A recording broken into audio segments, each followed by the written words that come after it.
ఎల్సెలా books Lent season ప్రత్యేక పాడ్కాస్ట్కు స్వాగతం. జీవితంలో ఊహించని కష్టాలు, కన్నీళ్లు ఎదురైనప్పుడు అసలు ఆశను ఎలా నిలుపుకోవాలో ఈరోజు మనం కొంచెం లోతుగా మాట్లాడుకుందాం. మొదటిగా చూడండి, మనం పడే కష్టాల వాస్తవికత గురించి మాట్లాడుకోవాలి. అది అనారోగ్యం కావచ్చు, లేదా ఎవరైనా మనల్ని అణచివేసే పరిస్థితులు కావచ్చు. ఆ వేదన నిజంగా చాలా భయంకరంగా ఉంటుంది కదా. ఇలాంటి సమయంలో అరే, నా బాధను ఎవరూ అర్థం చేసుకోవడం లేదే అనే ఒంటరితనం మనల్ని వెంటాడుతుంది. ఒక్కోసారి ఇతరులకు మనం పెద్ద భారంగా మారేమేమో అన్న ఆవేదన కూడా కలుగుతుంది. బహుశా మీలో చాలామందికి ఇలాగే అనిపించే ఉంటుంది.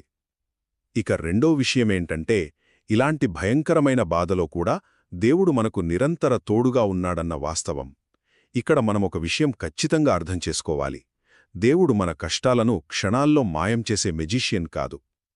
ఆ కటిక చీకటిలో మన పక్కన నడుస్తూ మన చేయి గట్టిగా పట్టుకునే నిజమైన తోడు. ఆ వేదనలో ఆయన మనతో పాటే ఉన్నాడు కాబట్టే ఈ కష్టాలు మనల్ని ఎప్పటికీ పూర్తిగా నిరాశలోకి నెట్టలేవు. చివరగా, ఎన్నటికీ ఓడిపోమనే ఒక గొప్ప వాగ్దానం గురించి చూద్దాం. మనకు జీవితంలో శ్రమలు అసలు రావు అని దేవుడెక్కడా చెప్పలేదండి.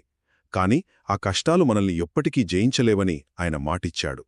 కష్టాలు రావు అనడానికి, వచ్చినా అవి నిన్ను ఓడించలేవనడానికి మధ్య ఉన్న ఈ అద్భుతమైన వ్యత్యాసాన్ని మీరు గమనించారా? నిజంగా ఇదే మనకు ఆశనిచ్చే అతిపెద్ద బలం. సో ఒక్క మాటలో చెప్పాలంటే, జీవితపు చీకటి ఎంత దట్టంగా ఉన్నా దేవుని తోడు మీతో ఉన్నంతకాలం అది మిమ్మల్ని ఎప్పటికీ జయించలేదు. మా పాడ్కాస్ట్ విన్నందుకు ధన్యవాదాలు.